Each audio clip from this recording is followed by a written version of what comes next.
السلام علیکم۔ اگر آپ کو ہمارا ناول پسند آ رہا ہے تو ویڈیو کو لائک اور شیئر کریں، چینل کو سبسکرائب کریں، شکریہ۔ باسل اپنے آفس میں بیٹھا تھا جب اس کی سیکرٹری کی کال آئی۔ سر، آپ سے کوئی محسن ملک ملنے آئے ہیں، بھیج دوں؟ سیکرٹری نے ادب سے پوچھا۔ فادر نیم کیا ہے مسٹر ملک کے فادر کا؟ وہ پرسوچ انداز میں بولا۔ سر، آپ کے فادر کا نام کیا ہے؟ باسل سر پوچھ رہے ہیں، وہ مؤدبانہ انداز میں بولی۔ شاہ زیب ملک۔ باسل سے کہیے ایمان کا شوہر اور میرے پاپا عدیل انکل کے دوست اور بزنس پارٹنر تھے۔ وہ بول کر چپ ہو گیا اور منتظر نظروں سے سیکرٹری کو دیکھنے لگا۔ ٹھیک ہے، آپ انہیں اندر بھیج دیں، باسل کچھ سوچتے ہوئے بولا اور انٹرکام بند کر دیا۔ جی سر، آپ اندر چلے جائیں، باسل سر آپ کا ویٹ کر رہے ہیں، وہ پیشہ ورانہ مسکراہٹ اچھالتے ہوئے بولی۔ محسن اٹھ کر اندر چلا گیا۔ السلام علیکم خان صاحب، وہ مسکراتے ہوئے بولا۔ وعلیکم السلام، باسل بے تاثر لہجے میں بولا۔ محسن غور سے اس کے چہرے کو دیکھ رہا تھا، جس کا چہرہ ہر احساس سے عاری تھا۔ باسل، میں کوئی تمہید نہیں باندھوں گا، اس لیے اس بات پر آتا ہوں جو میں کرنے آیا ہوں۔ ایک تو میں تم سے اجازت لینے آیا ہوں ایمان کو آریہ سے ملوانے کی۔ ایمان کی طبیعت بہت خراب ہے اور اگر اس کی طبیعت بہتر نہیں ہوئی تو یہ میرے بچے اور ایمان دونوں کی زندگی کے لیے خطرناک ہے۔ تم ایک دفعہ اپنی اولاد کھو چکے ہو، تم سمجھ سکتے ہو۔ اگر تمہیں اعتراض نہ ہو تو میں ایمان کو آریہ سے ملوانا چاہتا ہوں۔ وہ منتظر نظروں سے باسل کو دیکھ رہا تھا، جو کچھ سوچتا ہوا سر اثبات میں ہلانے لگا۔ ٹھیک ہے، تم ایک ہفتے کے لیے ایمان کو آریہ کے ساتھ چھوڑ دو، یہ ایمان اور آریہ دونوں کے لیے بہتر رہے گا۔ چہرہ ہر احساس سے پاک تھا۔ تھینک یو سو مچ، شکرگزار آمیز لہجے میں بولا۔ اٹس اوکے، وہ بغیر تاثر کے بول رہا تھا لیکن سوچ بہت کچھ رہا تھا۔ اب میں دوسری بات پر آتا ہوں، میرا اس سے کوئی ذاتی مفاد نہیں ہے، بس میں عدیل انکل اور آئلہ آنٹی کے قاتلوں کو سزا دلوانا چاہتا ہوں، اور عدیل انکل کا قاتل شہیر شاہ ضرور ہے لیکن آئلہ آنٹی کا قتل اس نے نہیں کیا، اس نے صرف آئلہ آنٹی کو ریپ کیا تھا۔ ان کا قتل فاطمہ بیگم نے کیا تھا اور مشتاق چودھری نے آئلہ آنٹی کے ساتھ ساتھ تمہاری خالہ اور علی کی ماما کا بھی ریپ اور قتل دونوں کیا ہے۔ علی کے پیرنٹس کا قتل مشتاق چودھری نے کیا ہے، اور یہ سچ ہے کہ ایمان شہیر شاہ کی نہیں مشتاق چودھری کی بیٹی ہے، اور حنان بھی ایمان کا بھائی ہے۔ شہیر شاہ کا تمہاری خالہ سے کوئی تعلق نہیں تھا۔ مشتاق چودھری نے تمہاری خالہ کو قید میں رکھا تھا۔ اعظم انکل کو قتل کرنے کے بعد وہ حنان کی پیدائش کے بعد ان کا قتل کر دیا گیا تھا، کیونکہ تب تک الیکشن ہونے والے تھے اور آنٹی کو بابا نے آزاد کروا دیا تھا۔ آئلہ آنٹی اگر کسی کو کچھ بتا دیتی تو مشتاق چودھری کسی قابل نہ رہتا، اس لیے اس نے آئلہ آنٹی کو مار دیا۔ لیکن ایک بات میں سمجھ نہیں سکا، فاطمہ بیگم نے آئلہ آنٹی کو کیوں مارا؟ صرف حسد تو نہیں ہو سکتا، پھر کیا وجہ ہے؟ پھر کیا وجہ اتنی بے درد موت کی؟ وہ سچ بول چکا تھا اور باسل تو ایسے ہو گیا تھا جیسے اس کے جسم میں خون کی ایک بوند نہ ہو۔ چہرہ سفید ہوتا جا رہا تھا اور محسن اس کے تاثر کو دیکھ رہا تھا جو بہت سخت ہو چکے تھے۔ باسل ایک جھٹکے سے اٹھا اور محسن بھی ایک بار پھر بولا۔ باسل، غصے میں کچھ مت ایسا کر جانا جس سے تمہیں بعد میں پچھتاوا ہو۔ جو ان لوگوں نے کیا اس کے لیے اگر تم جا کر بھی ان کی جان لے لو تو ان کے کیے کی بہت کم سزا ہے۔ اس میں آریہ کی کوئی غلطی نہیں، اس کو سزا مت دو، جیسے ایمان کی کوئی غلطی نہیں مشتاق چودھری کی بیٹی ہونے میں۔ ایک اور بات جو تمہیں معلوم نہیں، میں چاہوں تو ایمان سے بدلہ لے سکتا ہوں جو مشتاق چودھری کے لیے، لیکن ایمان معصوم ہے، اس میں اس کی کوئی غلطی نہیں، تو میں بھی کیوں اسے انتقام کا حصہ بناؤں؟ اس کے بارے میں سوچنا ضرور، اور میری جب ضرورت پڑے میں تمہارے ساتھ ہوں، کیونکہ میں بھی مشتاق اور شہیر دونوں سے بدلہ لینا چاہتا ہوں، اپنی ماں کی بے حرمتی اور اپنے باپ کی موت کا۔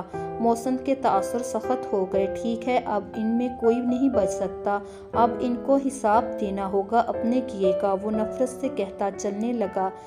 محسن بھی اس کے پیچھے ہو لیا۔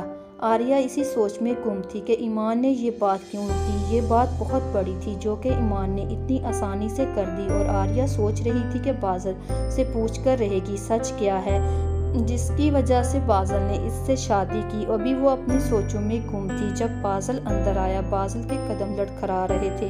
وہ شراب پی کر نہیں آیا تھا لیکن اس کا وجود لرز رہا تھا۔ اس کی ماں کو اتنی بے دردی سے مارا گیا تھا، اتنا ظلم، اتنی حیوانیت، کیا وہ لوگ انسان کہلانے کے قابل تھے؟ اس کی ماں کے ساتھ جو کچھ ہوا وہ سوچ کر اس کی روح کانپ اٹھی تھی، اور سامنے کھڑے وجود کو دیکھ کر اس کے خون میں شرارے دوڑ گئے تھے۔ وہ غصے میں آریہ کی طرف اپنی بیلٹ نکالتا ہوا بڑھا تھا اور آریہ کی سانسیں رکنے کے قریب تھیں۔ بازل نے ہاتھ اوپر کیا آریہ کو مارنے کے لیے۔ آریہ ہاتھ جوڑتے ہوئے بولی، بازل پلیز نہیں، ہمارا بچہ مر جائے گا۔ ایسا کیا ہے جو آپ مجھ سے اتنی نفرت کرتے ہیں؟ کیوں سب نہیں بھول جاتے؟ وہ روتے ہوئے چیختے ہوئے بول رہی تھی، اور بازل بیلٹ پھینکتے بیڈ پر ڈھانے کے انداز میں بیٹھ گیا اور سر ہاتھوں میں گرا لیا۔ وہ بہت تھکا ہوا لگ رہا تھا، جیسے بہت ساری مسافتیں طے کر کر آیا ہو۔ وہ بہت ہارے ہوئے لہجے میں بول رہا تھا، میں 15 سال کا تھا جب میرے ماں باپ کا قتل کیا گیا۔ ماما، پاپا اور میں، ہم تینوں بہت خوش اور مطمئن تھے اپنی زندگی سے۔ بابا کی دوستی شہیر انکل سے تھی اور فاطمہ آنٹی بابا کی منگیتر تھی، پر انہیں شہیر انکل پسند آ گئے۔ بابا اپنی دوستی کی وجہ سے سائڈ پر ہو گئے اور فاطمہ آنٹی نے انکل سے شادی کر لی، لیکن شادی سے پہلے فاطمہ آنٹی پریگننٹ تھی اور مشتاق چودھری نے آنٹی کو دھمکی دی تھی اگر انہوں نے ان کے بچے کو مارنے کی کوشش کی تو وہ شہیر شاہ کو سب بتا دیں گے۔ ایمان شہیر شاہ کی نہیں، مشتاق چودھری کی بیٹی ہے۔ شہزیب ملک، شہیر شاہ اور میرے بابا، ان سب کی دوستی تھی، لیکن ان سب میں امیر میرے بابا تھے۔ میں اور محسن ہم ایج فیلو تھے۔ میں، ایمان اور محسن، ہم تینوں کی دوستی تھی۔ ایمان ہم دونوں سے 5 سال چھوٹی تھی، لیکن ہمارے دل کے بہت قریب تھی کیونکہ ہر کوئی اس سے بدسلوکی کرتا تھا۔ شہیر شاہ بھی اس سے دور رہتے کیونکہ وہ انہیں ایمان کے 3 سال ہونے پر پتہ چل گیا تھا وہ مشتاق چودھری کی بیٹی ہے۔ مشتاق چودھری کے پاس بہت سارے راز تھے شہیر شاہ کے، جس کی وجہ سے وہ چپ کر گیا۔ بابا اور شہزیب انکل میرا اور عمل کے نکاح کا سوچ رہے تھے۔ بابا اور انکل دونوں مان گئے۔ جس دن میرا اور عمل کا نکاح ہونا تھا، اس دن ماما کو سیلون سے واپسی پر اغوا کر لیا گیا۔ ماما کو اغوا کیا گیا تھا۔ مشتاق چودھری نے شہیر شاہ کو شیئر کا لالچ دیا تھا۔ بابا کے شیئرز اپنے نام کروا کر انہیں قتل کر دیا۔ بابا کو جب یہ نیوز ملی ماما اغوا کی ہے، تب ایک دم سے باہر فائرنگ شروع ہو گئی، جس میں عمل کو سینے پر گولی لگی تھی اور وہ وہیں مر گئی۔ عمل صرف 10 سال کی تھی۔ ایمان جتنی تمہارے باپ نے اس کا قتل کر دیا۔ شہزیب انکل لندن گئے تھے، اس لیے وہ بچ گئے۔ محسن اور میں فائرنگ سن کر بابا کی اسٹڈی میں ایک سیکرٹ روم میں چھپ گئے تھے۔ اس سیکرٹ روم کے اندر سے ہم باہر والے منظر دیکھ سکتے تھے اور سن سکتے تھے، لیکن باہر والے ہمیں نہیں دیکھ سکتے تھے۔ بابا سے ان کے شیئرز تمہارے بابا اور مشتاق چودھری نے اپنے نام کروانے کے بعد بابا سے ان کے شیئرز تمہارے باپ اور مشتاق چودھری نے اپنے نام کروائے۔ اس کے بعد بابا کو وہاں سے لے کر چلے گئے۔ میں اور محسن جب باہر نکلے تو ہمیں وہاں پر عمل کی خون میں لت پت لاش ملی۔ محسن آپے سے باہر ہو گیا تھا، وہ روتا ہوا وہیں ہوش سے بیگانہ ہو گیا۔ تھوڑی دیر بعد ماما، بابا اور محسن کی ریئل مدر کی لاشیں گھر آ گئی۔ خالہ ہم دونوں کو سنبھال رہی تھی۔ تب ان تینوں کے ساتھ مشتاق چودھری بھی اندر آیا۔ تب وہ ہمدرد لگا تھا اور تب ہی اس کی نظر خالہ پر پڑ گئی۔ خالہ بہت خوبصورت تھی، ماما سے بھی زیادہ خوبصورت۔ بہت مشکل ہی سے سہی، لیکن ہماری لائف نارمل ہو گئی۔ شہزیب انکل کچھ عرصے کے لیے دنیا سے کٹ گئے تھے، سارا وقت کام اور کام۔ تبھی ان کی ملاقات ماہم آنٹی سے ہوئی۔ وہ بہت اچھی تھی، انہوں نے محسن سے بہت محبت کی اور وہ ان سب کو بھول گیا۔ کچھ عرصے بعد آئلہ آنٹی اغوا ہوئی، انہیں ریپ کیا گیا، ان گن دفعہ ریپ کیا گیا۔ وہ ہر دن اذیت سے گزرتی۔ حنان ایمان کا سوتیلا بھائی ہے۔ اس کی پیدائش سے پہلے شہزیب انکل نے ان کو آزاد کروا لیا تھا۔ حنان ابھی صرف 2 ماہ کا تھا جب آئلہ آنٹی کو آخری دفعہ ریپ کیا گیا، لیکن اس سے پہلے عظیم انکل کو باندھ دیا گیا کرسی کے ساتھ اور ان کے سامنے آئلہ آنٹی کے ساتھ، اور اس کے بعد آئلہ آنٹی کے چہرے پر تیزاب پھینک دیا۔ انکل کو قتل کرنے کے بعد آنٹی کی سانسیں بھی چھین لی تھی۔ علی نے اپنی ماں کے ساتھ یہ سب کچھ ہوتے ہوئے دیکھا تھا۔ وہ اپنے روم کے دروازے کے پیچھے چھپا سب دیکھ رہا تھا۔ میری ماما کو ان دونوں نے ریپ کیا، تمہارے باپ اور اس مشتاق نے ان کا چہرہ منسوخ کیا۔ جانتی ہو کتنی اذیت دی تمہارے ماں باپ نے انہیں؟ تمہارے باپ نے ریپ کیا تو اور تمہاری ماں نے جلن میں ان کا چہرہ برباد کر دیا کیونکہ وہ بہت خوبصورت تھیں اور اس کے بعد ان کا قتل بھی تمہاری ماں نے کیا۔ تمہاری ماں ایک آوارہ بد چلن عورت ہے جس نے اپنی حسد میں میری ماں کے ساتھ اتنی زیادتی کی۔ میرا دل کر رہا ہے کہ تمہارے ساتھ بھی یہی کر تمہاری لاش واپس بھیج دوں تاکہ تمہاری ماں کو احساس ہو، لیکن پھر مجھے میں اور ان میں کوئی فرق نہیں رہے گا۔ بابا کے شیئر، عظیم انکل اور شہزیب انکل کے شیئر سب تمہارے باپ کے پاس ہے، انہیں کہو وہ میرے، علی اور محسن کے نام کر دیں۔ مشتاق چودھری کا پتہ مجھے دے دیں، ورنہ تمہارے ساتھ جو کروں گا وہ دیکھنے کے بعد تمہارا باپ خود آئے گا، لیکن اپنی بیٹی کے منسوخ شدہ لاش لینے۔ اور جب تک میرا بچہ دنیا میں نہیں آ جاتا تب تک تم یہاں ضرور ہو، لیکن زندہ۔ اگر اس وقت میں تمہارے باپ نے جو میں نے کہا ہے نہیں کیا تو تم مردہ حالت میں اس کے پاس جاؤ گی۔ 20 سال سے انتظار کیا ہے میں نے، اب کوئی بھی بیچ میں آیا تو جان سے جائے گا، سمجھی تم؟